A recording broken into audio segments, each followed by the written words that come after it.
Oke, lanjut ya. Memang nggak bisa satu kali, harus berkali-kali mungkin. Oke, kita lanjut.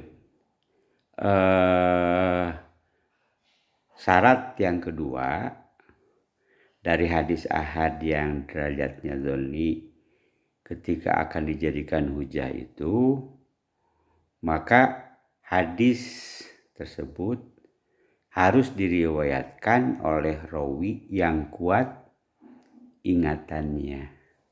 Itu yang disebut dengan dobit yang tadi itu. Kenapa?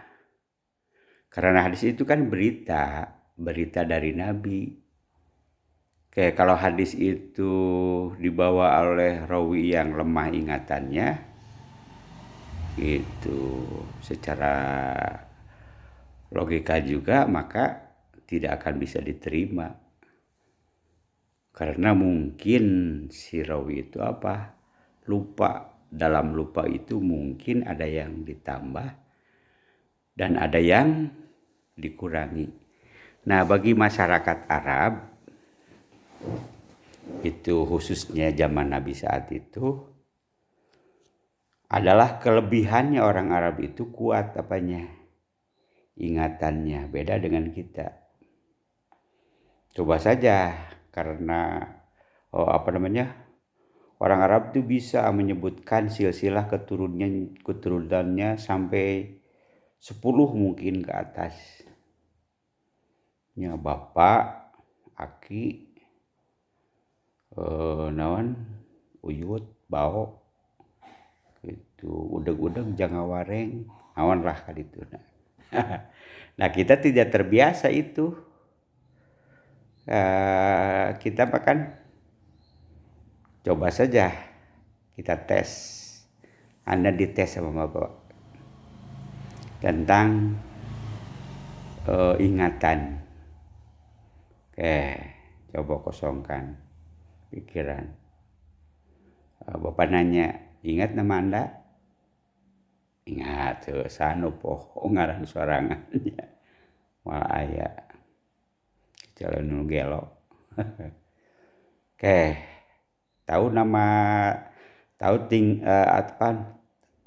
tanggal kelahiran? Tahu. Wah, bagus. Ingatan kita kuat, ingatan Anda kuat.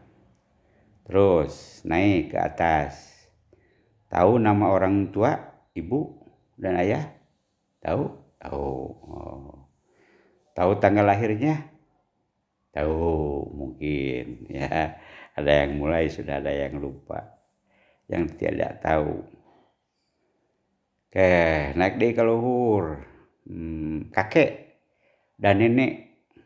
Dari ibu dan dari ayah. Tahu namanya? Tahu tanggal lahirnya? Nah, ini. Ini bukti bahwa kita itu tidak kuat ingatannya. Bagi orang Arab itu hal yang sudah biasa. Jadi silsilah keturunannya dari ibu dan dari ayah itu dia tahu, paham, gitu, ingat. Jadi bagi orang Arab kuat ingatan adalah sebuah kelebihan bagi mereka. Ya seperti dalam fikih lah, dalam sejarah. Imam Syafi'i dan Imam Hanafi itu kan usia anak-anak sudah hafal Sudah hafal Al-Quran. Karena bagi orang Arab menghafal itu adalah sebuah hal yang mudah karena menghafal ayat itu adalah menggunakan daya ingat. 2 saja. Jadi rawi itu harus kuat ingatannya. Yang ketiga, mana kolahu adlun tamudabti muttasilus sanad, bersambung sanadnya. Sanad artinya adalah titian-titian yang menyampaikan mudawin kepada matan hadis. Jadi gini, Jadi kalau rawi mati luhur di Kangjeng Nabi. Nabi bicara kepada sahabat, maka sahabat disebut rawi pertama. Nanti sahabat besar yang menyampaikan kepada sahabat kecil menyampaikan kepada tabiin besar menyampaikan kepada tabiin kecil gitu. Tabiin kecil mungkin ada atba'ut tabiin setelah tabiin kecil ini. Nah, atba'ut tabiin ini atau tabiin kecil ini yang membukukan hadis nanti setelah kira-kira 1 abad lebih. Hadis itu baru dibukukan. Nanti kita akan bahas. Nggak usah khawatir. Oke.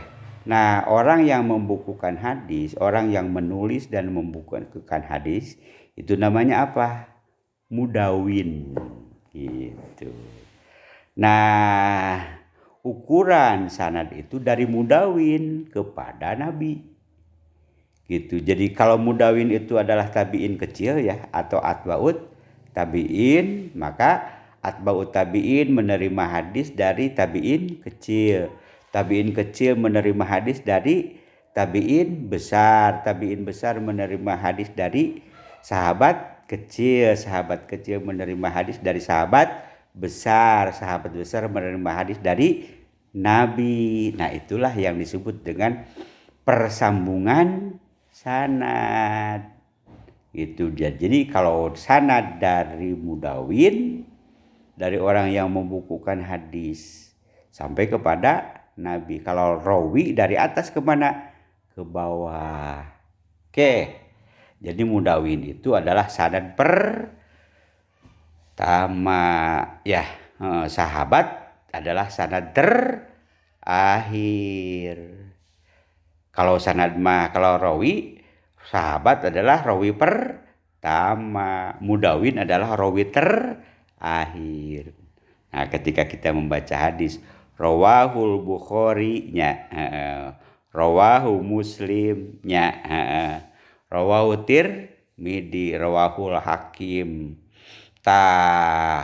Tirmidzi, Hakim, Bukhari, Muslim, mereka adalah mudawin yang membukukan hadis, yang menulis dan membukukan hadis. Setelah itu tidak ada lagi periwayatan. Nanti kita akan bahas. Oke, nah jadi syarat yang ketiga, hadis ahad yang derajatnya ahad itu, yang derajatnya zoni itu akan dijadikan hujah. Maka syarat yang ketiga, hadis ahad itu harus bersambung sanadnya dari mudawin sampai kepada Nabi. Gitu mudawin. Naon sanad teh tetecean nya tangga taraje. Kita akan naik dari bawah kemana? Ke atas. Kita akan bisa sampai ke atas. Gitu. Kalau anak tangganya itu apa? Bersambung. Ya. Lamun anak tangga anak tetecean anak hiji atau hiji mah bisa kene, 2 rada hese kuwi 3 mal bisa. Ngagulawi. Lamun naik taraje teh nya tahu ngagulawing eta teh bahasa Indonesia. Geus ngeureui we. Syarat yang ketiga, hadis ahad yang akan dijadikan hujah itu adalah harus bersambung apanya? Sanadnya gitu. Berat dah. Tilunya mana qalahu adlun tamudobti mutasilus sanadi ghairu mu'allalin, tidak ada cacat yang keempat gitu. Tidak ada kekurangan. Cacat itu bisa cacat pada matan, bisa cacat pada rawi, atau bisa cacat pada sanad. Nah, ketiga-tiganya tanpa cacat gitu. Ghairi mu'allalin nya seperti itu opatnya. Walasadin yang kelima, hadis ahad yang akan dijadikan hujah itu tidak bertentangan dengan dalil yang lebih kuat. Sekali deui sade naon? Tidak bertentangan dengan dalil yang lebih kuat. Mana dalil yang lebih kuat? Pertama hadis mutawatirnya. Kenapa mutawatir lebih kuat? Nya kan derajatnya apa? Qot'i. Dan apa? Al-Quran sama qot'i. Jadi hadis ahad itu tidak boleh bertentangan dengan Al-Quran dan hadis mutawatir. Kalau bertentangan dengan Al-Quran dan hadis mutawatir, maka hadis ahad itu tidak bisa dijadikan sebagai hujjah. Nah, ini syarat hadis ahad akan dijadikan hujjah itu harus memenuhi syarat, yaitu manakolahu adlun, diriwayatkan oleh rawi yang adil, tahmudobti, kuat ingatannya si rawi itu, mutasilus sanad, bersambung apanya sanadnya, ghairi mu'alalin, tidak ada ilat, tidak ada cacat pada matan, pada rawi dan pada sanadnya. Kan unsur hadis itu 3 kan kemarin sudah dibalikan di ahlila.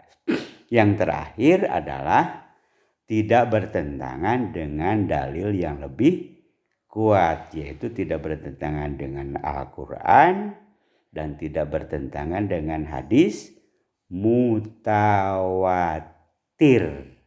Nah, maka sama dengan maka hadis ahad yang derajatnya zonni itu setelah lulus dari syarat-syarat yang 5 itu, maka hadis ahad itu bisa dijadikan sebagai hujjah. Maka disebutlah hadis makbul. Itu hadis yang bisa diterima. Nah, hadis ahad yang memenuhi syarat yang 5 tadi, memenuhi syaratnya full gitu, maka disebut dengan hadis sahih.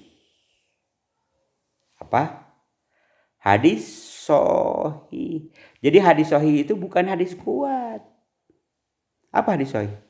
Hadis yang memenuhi syarat penuh yang 5 tadi. Ya. Oke. Bisa dijadikan hujjah. Oke, tetap derajatnya zon. Beda dengan hadis apa? Mutawatir. Oke, hadis yang memenuhi syarat yang 5 ini, hadis ahad ini tidak lantas jadi hadis mutawatir, tidak. Tetap derajatnya apa? Zon. Gitu. Tapi bisa dijadikan sebagai hujjah karena memenuhi persyaratan yang 5. Gitu. Jadi dengan kata lain, syarat kesohihan itu ada berapa? 5. Nah, yang tadi ya. Sekaligus syarat kesohihan itu dijadikan sebagai pengertian dari hadis sohih. Oke, sekali lagi Bapak sampaikan, syarat kesohihan atau syarat kemakbulan diterima atau tidaknya hadis ahad itu menjadi syarat kesohihan hadis dan juga menjadi pengertian dari hadis sohih. Jadi kalau ada yang nanya, apa itu hadis sohih? Mana qalahu adlun tamudobti muttasilus sanadi ghairi mu'allalin wala syadin. Ya, diriwayatkan oleh rawi yang adil, sempurna ingatannya, bersambung sanadnya, tidak ada cacat dan tidak bertentangan dengan dalil yang lebih kuat gitu. Maka hadis sahih itu apa? Makbul, bisa diterima sebagai hujjah karena memenuhi persyaratan. Oke, yang ada yang kurang memenuhi dan ada yang tidak memenuhi. Gitu. Ada yang kurang memenuhi persyaratan. Nah, istilahnya disebut dengan hadis hasan. Hadis hasan. Jadi apa itu hadis hasan? hadis yang kurang memenuhi sedikit. Dari 5 persyaratan itu. Dari 5 persyaratan itu ada syarat yang mendasar. Mendasar teh menang henteu kudu aya. Ada yang menjadi syarat yang bisa ditoleransi ya. Dari 5 itu. Mana yang mendasar? Adil. Oh iya. Apalagi tidak ada cacat. Oh iya. Kemudian apa? Tidak bertentangan dengan Al-Quran. Itu syarat mendasar 3 ya. Hiji naon? Adil. Jadi hadis itu wajib diriwayatkan oleh rawi yang adil. Kemudian tidak ada cacat pada rawi, pada matan, dan pada sanad. Yang ketiga adalah tidak bertentangan dengan dalil yang lebih kuat, yaitu syadz. Gitu. Sedangkan ada yang 2 yang bisa ditoleransi, yaitu tentang persambungan sanad dan kuat ingatan. Hadis hasan itu adalah hadis yang diriwayatkan oleh rawi yang kurang kuat ingatannya, bukan lemah, bedanya kurang kuat ingatannya gitu. Lain rada pohoan, bukan kurang kuat ingatanana. Jadi hadis yang diriwayatkan oleh rawi yang kurang kuat ingatan itu derajatnya hasan. Derajatnya hasan. Nah, yang kedua kurang bersambung sanadnya. Sanad itu kemarin? Tadi titian ya. Anak tangga. Kalamun anak tangga hiji bisa kene luncat ka luhur atau ngorondang naonnya. Bisa kene nya.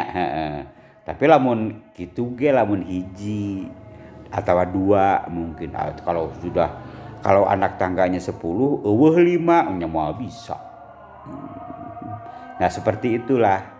Jadi hadis makbul itu yang bisa diterima sebagai hujah, ada yang derajatnya, ada yang kualitas bukan derajat. Ada yang kualitasnya sahih, ada yang kualitasnya hasan. Kalau yang sahih memenuhi syarat penuh ya. Kalau hasan kurang memenuhi syarat. Nah, kurangnya itu bukan pada hal yang mendasar, tetapi hal yang bisa ditoleransi. Jadi hadis ahad yang derajat jedoni itu bisa dijadikan sebagai hujah. Yang kedua, hadis yang tidak memenuhi syarat. Yang 5 itu. Gitu. Hadis itu adalah mardud, ditolak. Tidak bisa dijadikan sebagai hujah, sebagai dasar hukum. Ya. Disebut hadis mardud. Nah, istilahnya mardud itu adalah hadis doif. Gitu. Hadis doif itu mardud. Tidak makbul, tidak bisa dijadikan sebagai hujah.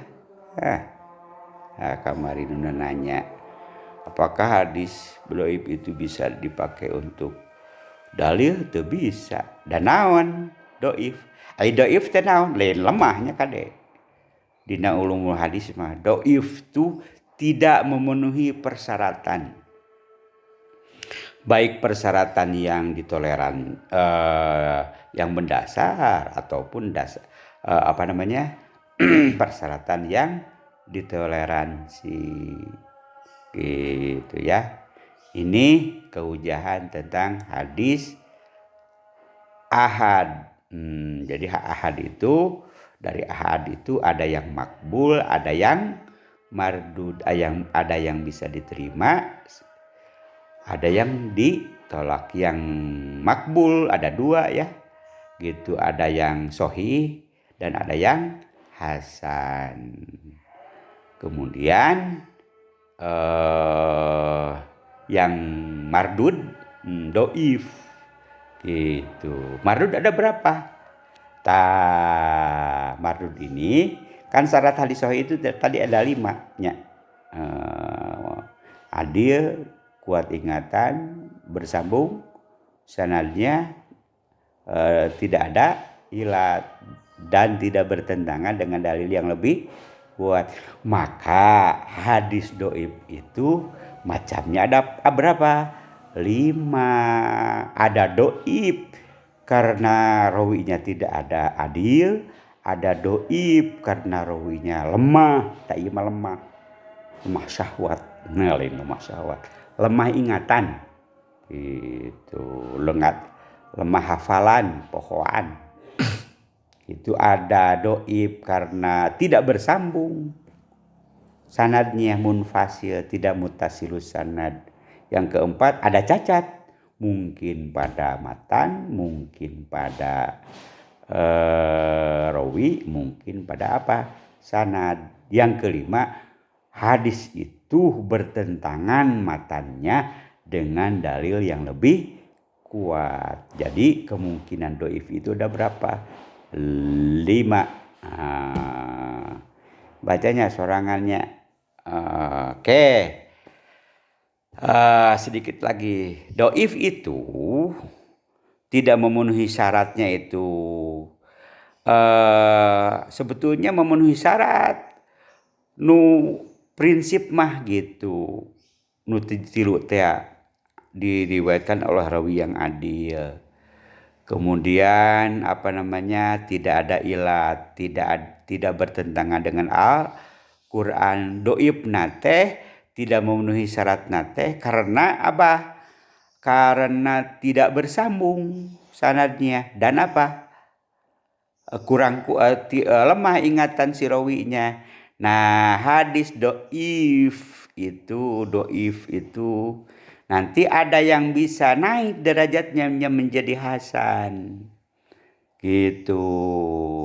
Disebut dengan hadis hasan li ghairihi. Hadis hasan itu kan ada 2. Seperti juga hadis sahih ya, tadi kelewat pembahasannya. Sahih itu ada sahih li dzatihi, ada sahih li ghairihi. Loh lila teuing euy. Pinu naonana kuota hadis sahih itu ada sahih li dzatihi, ada sahih li ghairihi.